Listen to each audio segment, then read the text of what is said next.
All right, the 49ers have made their selections in the 2022 draft. How you looking? How you feeling after that draft from the Niners?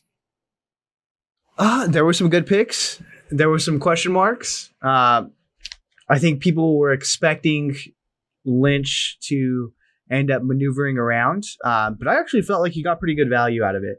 The one pick that I had the question mark on was the running back in the third round. It's okay. We just took Trey Sermon. Trey Sermon didn't get a chance to play. So does this mean he's done? Does this mean they're going to rotate in this, by committee and do Elijah Mitchell, Trey Sermon, and now Ty? So we'll see. I mean, that was the only question mark for me. How about you? Yeah, I mean, that was obviously a big question mark because our running back room is pretty good before even that pick. Yeah, question's still out on Trey Sermon, but we know Elijah Mitchell is our star back. Yeah, there's injuries there, so I guess it can't hurt going running back. But we brought back Jeff Wilson Jr. and JaMycal Hasty.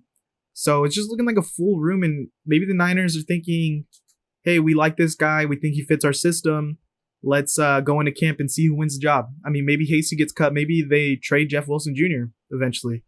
But we'll see how that lines up. I really like the Drake Jackson pick. I think he fits exactly what we want on the edge, opposite Bosa. He's big. He's huge. If you look at him, like his stature, he's exactly what the Niners like the long arms, tall, just big guy that can get around the edge and just go downfield.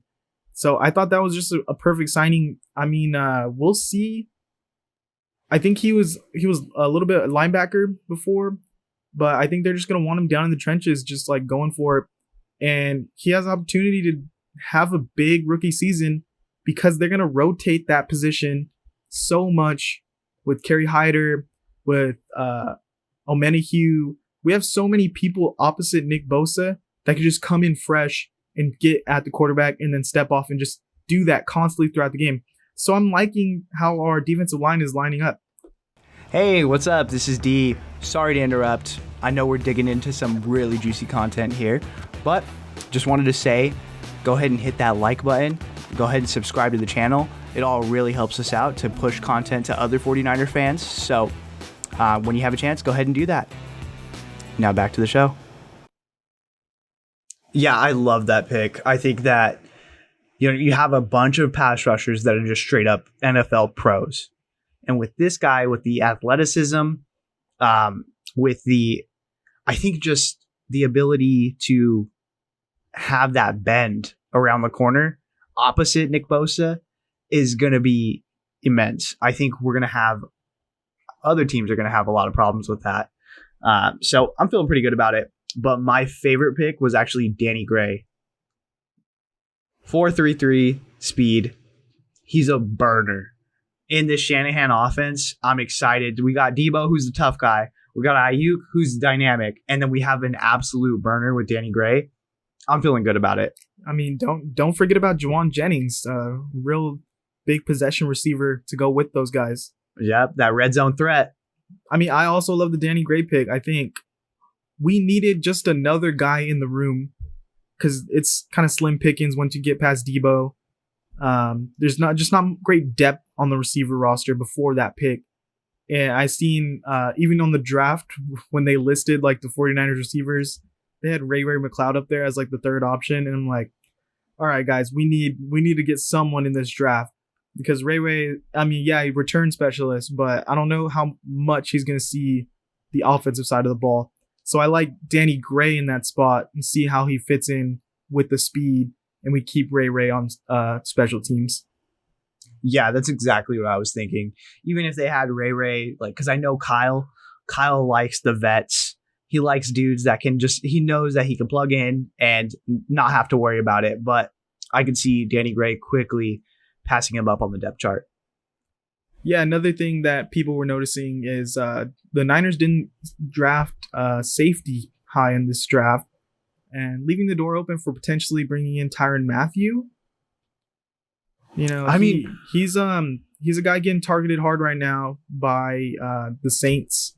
The Rams have been rumored to really want him, and the Niners just need a safety, another guy back there. Unless these rookies they got, these different defensive backs, step up and just take the job and run with it in training camp.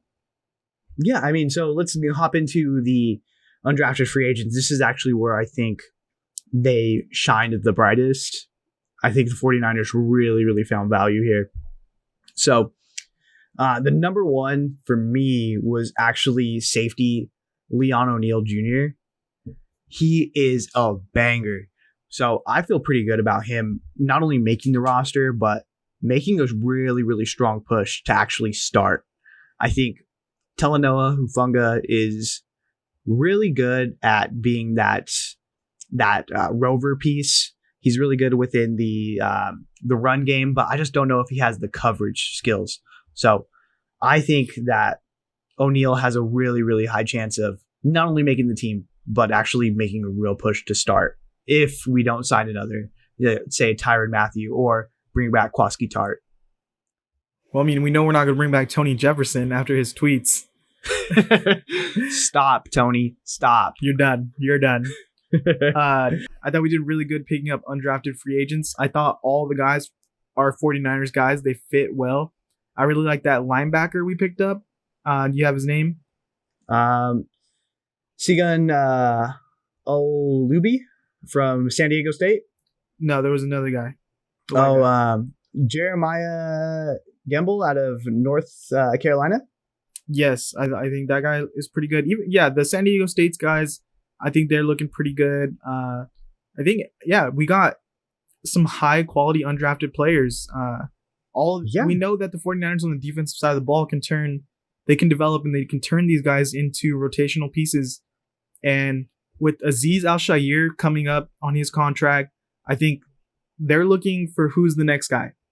Who's the next guy that's going to come up? Because the 49ers are just a linebacker factory at this point. We had so many linebackers last offseason that we couldn't keep them all. We actually got a couple picks for them. And most of those guys, after training camp, got on other NFL rosters. So we're just stacked in that position. But we're looking for who's going to be the next solid starter. Because we might not have the money to sign Al-Shaair after this next year.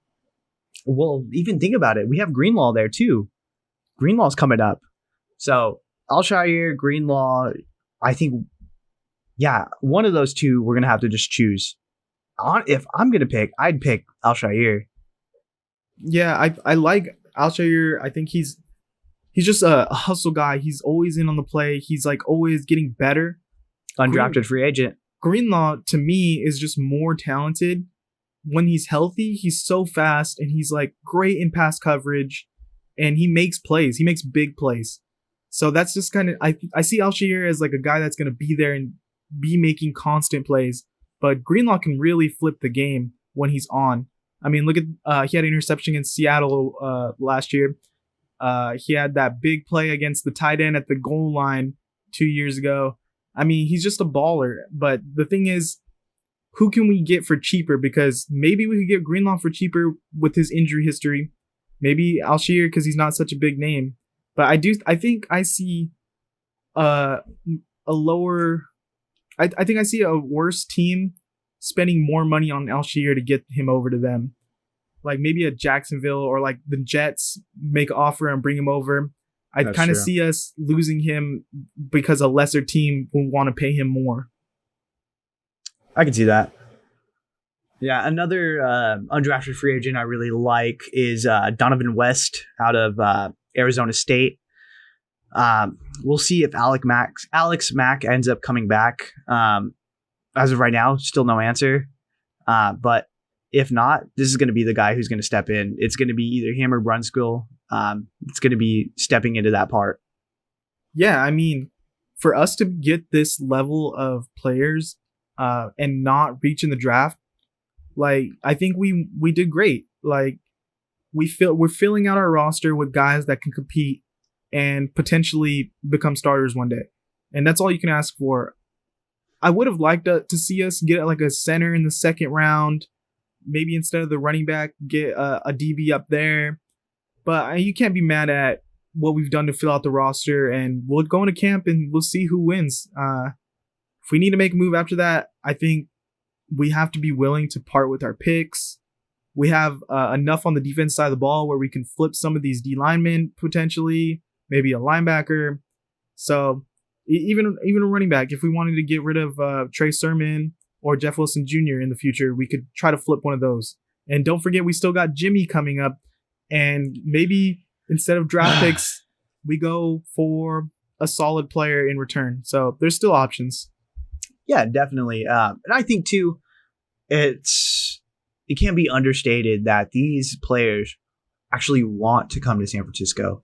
They want to play for D'Amico Ryans. They want to play with Kyle Shanahan because they know, like, realistically, all these games are going to matter. Whatever playtime they get is actually going to matter. They could have went to, let's say, Jacksonville or even the Jets, one of these just teams where it doesn't matter. But instead, they chose to come here. They chose to battle it out. And that has to speak volumes about not only like the team, but the franchise as a whole. Hey guys, Drew here. We really appreciate you guys sticking to the end of the video. I know this guy's happy. If you guys like what you saw, like what you heard, go ahead and watch some more videos here to get more 49ers news and updates. And go ahead and like and subscribe to the channel. Really helps us out. We appreciate it so much. Thanks you guys for spending time with us.